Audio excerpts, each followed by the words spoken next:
Break के बाद आज का मुद्दा में आपका फिर से स्वागत है। चर्चा जारी है अजमेर में बढ़ते अपराधों को लेकर और मेरे साथ इस वक्त फोन लाइन पर जुड़ चुके हैं पुष्कर से पूर्व विधायक गोपाल बाहेती। गोपाल जी, आपका स्वागत है एचबीसी न्यूज पर। जिस तरह से अपराध बढ़ रहे हैं, अजमेर में आतंकवादी आते हैं चले जाते हैं, मुंबई से शूटर्स आते हैं चले जाते हैं, जिंदा बम मिलते हैं, 14 जिंदा हथगोले मिलते हैं, क्या मानते हैं कौन नाकाम है? इसमें पुलिस प्रशासन नाकाम है जी। और पुलिस प्रशासन को अपनी गश्त और मुस्तैदी बढ़ानी चाहिए। हमने खुद ने भी जी हमारे गृह मंत्री जी को और सरकार को इससे अवगत कराया है कि पुलिस के अंदर गश्त बढ़े और पुलिस रोजगार मुस्तैद हो, अन्यथा धार्मिक नगरी पुष्कर में यदि अपराध बढ़ते रहे जी तो जनता का जीवन कष्ट में होगा। गोपाल जी, क्या मानते हैं, क्या पुलिस प्रशासन और सरकार फेल हो गई है अजमेर की सुरक्षा को, अजमेर की शांति को बनाए रखने में? सरकार का इसमें मैं नहीं कहता आपसे, लेकिन निश्चित रूप से पुलिस प्रशासन की ढिलाई है। प्रशासन पे जिम्मेदार तो सरकार ही है भाई जी। कुल मिलाकर प्रशासन को तैयार तो सरकार ही करती है। अजमेर में आईजी बैठते हैं, अजमेर में एसपी बैठते हैं जी, अजमेर में इतने सीआई हैं, इतने 2 एडिशनल एसपी शहर में है, देहात में है और आपके डीएसपी हैं। तो आपका मानना है कि सरकार की कोई जिम्मेदारी नहीं है, गृह मंत्री की कोई जिम्मेदारी नहीं है, कहीं भी कुछ भी होता रहे? सरकार की जिम्मेदारी नहीं होती है जी। तो हम लोग, क्योंकि हम भी सरकार के अंगी हैं जी, जिस पार्टी से बंधे हुए हैं जी, यदि सरकार जिम्मेदारी नहीं होती तो हम क्यों तो प्रशासन से मिलते, क्यों उनको हम कहते, क्यों उनको हम ज्ञापन देते, क्यों मीटिंग करते? तो आपकी क्या बात नहीं मानता क्या प्रशासन? नहीं, उन्होंने, हमने कहा हमारी बात मानने की बात नहीं इसमें। हमने प्रशासन को कहा है कि आपकी जो व्यवस्थाएं हैं जी सुरक्षा को लेकर के उसमें संतुष्ट नहीं है, इसमें इजाफा बहुत आवश्यक है। अब कहाँ लेकिन है वो खुद एसपी देखे, आईजी देखे, इनका स्टाफ देखे। गोपाल जी, केवल केवल केवल 14 जिंदा बम मिलने का मामला नहीं है। अजमेर में ड्रग माफिया पैर पसारता जा रहा है, अजमेर में ड्रग माफिया वहां जमीन पकड़ता जा रहा है, अजमेर में आतंकवादी आते हैं और चले जाते हैं, अजमेर में दूसरे अपराध, संगठित अपराध बढ़ते जा रहे हैं, अजमेर से अपराधी गिरोह बाहर जाकर अपराध करके अजमेर में आश्रय लेने लगे, बाहर से बांग्लादेशी आके यहाँ अपराध करने लगे, पाकिस्तानी जायरीन आते हैं और गायब हो जाते हैं। कुल मिलाकर अजमेर को एक धर्म नगरी को अधर्म नगरी बनाने का प्रयास हो रहा है। आपकी बात को ये कह के मैं बताना चाहता हूँ कि इसके अंदर जब तक पुलिस प्रशासन ये नहीं मानेगा कि मुझे अजमेर को महफूज रखना है जी, मुझे अजमेर की सुरक्षा रखनी है जी, तब तो सब होते रहेंगे। ये ऐसा क्यों? पुलिस क्यों नहीं मानती? क्या उनको तनख्वाह नहीं देती सरकार? तनख्वाह मिल रही है, क्यों तनख्वाह मिल रही है? फिर क्या दिक्कत है उनके साथ? ये पुलिस की लापरवाही है। तो पुलिस की लापरवाही है तो आपकी सरकार से आप इस पुलिस को चेंज नहीं करवा देते? गवर्नमेंट बिल्कुल एक्शन लेगी इनके ऊपर, ये नहीं करेंगे तो गवर्नमेंट ने समय दिया। पर गोपाल जी, पिछले 2-3 सालों से ये आपराधिक घटनाएं बढ़ती जा रही हैं और आप अभी कह रहे हैं कि गवर्नमेंट एक्शन लेगी। कब लेगी एक्शन? इन दिनों में ज्यादा हुआ है जी, इन दिनों में ज्यादा हुआ है। ऐसा पहले काफी कंट्रोल में था, अभी ज्यादा हुआ है। हम कल ही मिलके आए हैं एसपी और आईजी से जी, इस बात को लेकर के कह के आए हैं हम जी कि ये अनटॉलेबल है, जनता सहन नहीं करेगी, हम सहन नहीं करेंगे और अल्टीमेटली गवर्नमेंट सहन नहीं करेगी जी, क्योंकि गवर्नमेंट, कोई भी गवर्नमेंट हो, जनता को ऐसे मरने को नहीं छोड़ सकती। तो कब तक का अल्टीमेटम दिया है आपने आईजी को और एसपी को? हमने उनको 10 दिन 7 दिन का टाइम दिया, 1 हफ्ता का जी। एक हफ्ते में भी इसमें चेंज नहीं हुआ जी, तो हम फिर इस बात को आगे उठाएंगे।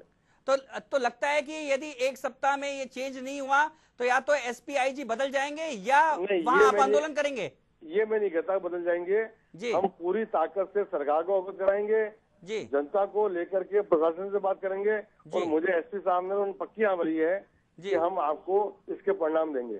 तो कुल मिलाकर अजमेर की जनता को गोपाल जी आपके ऊपर विश्वास करना चाहिए? जरूर करना चाहिए, क्योंकि हम जनता के साथ है। हम जनता की बात को बिना किसी भेदभाव के उठाते हैं। आप ये देखिए, राज कांग्रेस का है, मैं कांग्रेस का हूँ, उसके बाद भी हम इस बात को आपको बेबाकी से कह रहे हैं और प्रशासन से कहते हैं कि जनता का हित हमारा हित है, पार्टी का हित है।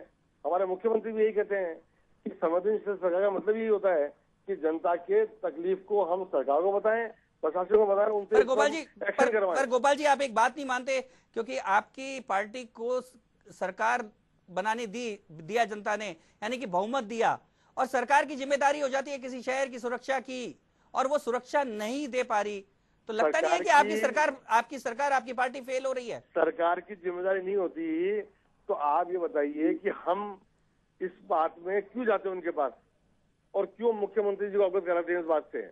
यदि हमारी जिम्मेदारी नहीं होती क्योंकि जनता ने हम पर विश्वास व्यक्त किया। इतना ही नहीं, हमें उसे पार्लियामेंट में जिताया। यानी कि गोपाल जी, आपका कहना है कि पूरी तरह से आप भी मानते हैं कि अपराध बढ़ रहे हैं, अपराध कम होने चाहिए, नहीं तो आप प्रशासन पे, पुलिस पर दबाव बनाएंगे और सरकार से कहेंगे इसे बदल डालें।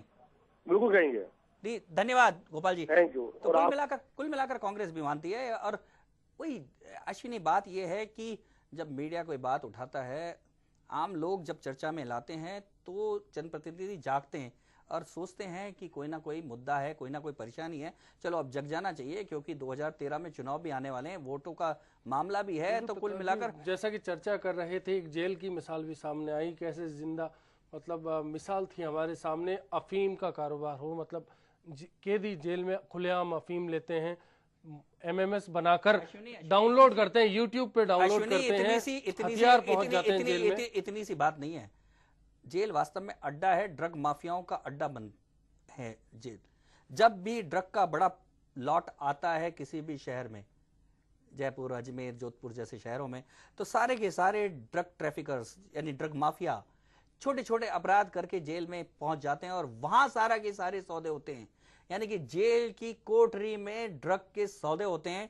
ये बिल्कुल ऐसे सबूत हैं जो खुद इंटेलिजेंस बताती है। तो कुल मिलाकर जहां जब ये देखा जाता है कि ड्रग का कारोबार बढ़ रहा है, ड्रग माफिया पैर पसार रहा है, तो निश्चित तौर पे जेल पे नजर डालनी चाहिए कि जेल से जरूर, काफी संवेदनशील है जेल और जेलों पर भी नजर रखनी चाहिए। अजमेर में पैदा हुए अपराधों का मामला आसपास के शहरों पर भी असर डालने लगा है। दरअसल कुछ ऐसे अपराध हैं जो शहर के नजदीक के कस्बों में घर बना चुके हैं। हमने बीते दिनों एक ऐसा मामला उठाया तो कानून जागा, लेकिन कार्रवाई में कमियों ने सवाल खड़े कर दिए।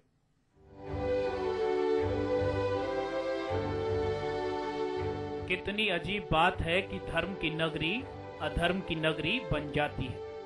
अजमेर एक ऐसा शहर है जहां श्रद्धा, आस्था, उपासना, भक्ति का सैलाब देखने को मिलता है। लेकिन जब ऐसे धर्म के नगर में या इसके आसपास अधर्म का खेल खेला जाता हो, जिस्म के नमक का खेल खेला जाता हो, तो जाहिर सी बात है शहर के धार्मिक स्वरूप पर सवाल खड़े होते हैं। अजमेर के किशनगढ़ कस्बे के पास देह व्यापार का अवैध धंधा चलता है।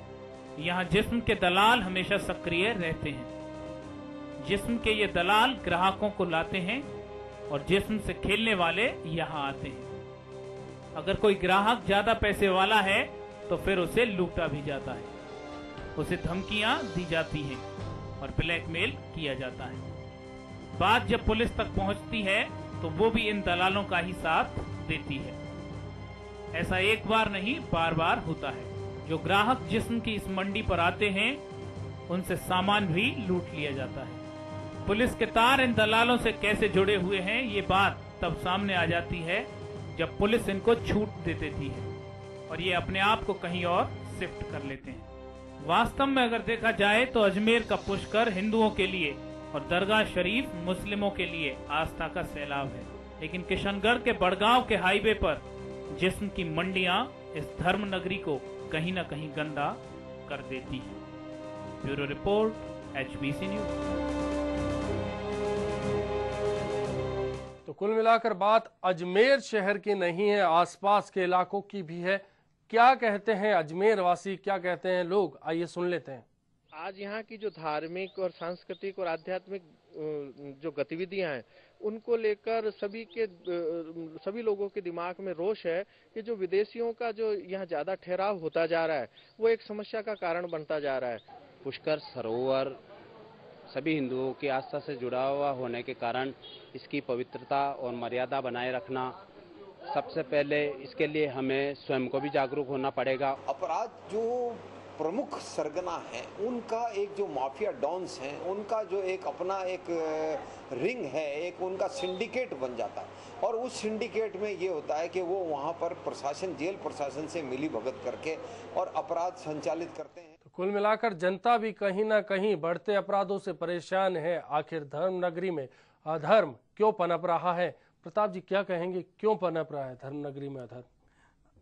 ये तो सीधा सीधा साफ तौर पे जाहिर है। हमने झकझोर के देखा किस तरह से जनप्रतिनिधि सोए हुए हैं, आम जनता की चिंता नहीं है, ये तो अधर्म ही पनपेगा अधर्म नगरी में।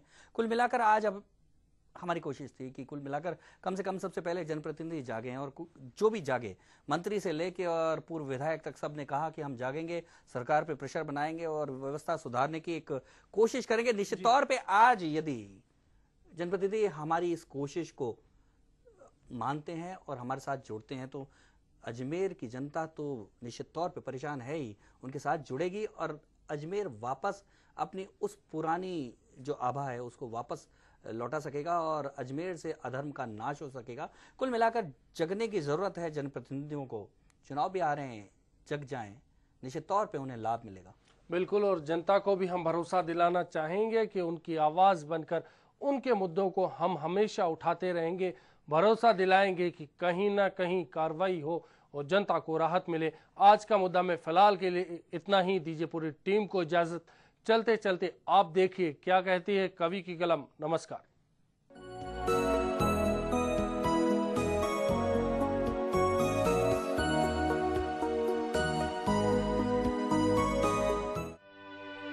जेलों में भी कैदियों के मोबाइल हैं चलने लगे, सरेआम अपराधों के खेल अब होने लगे।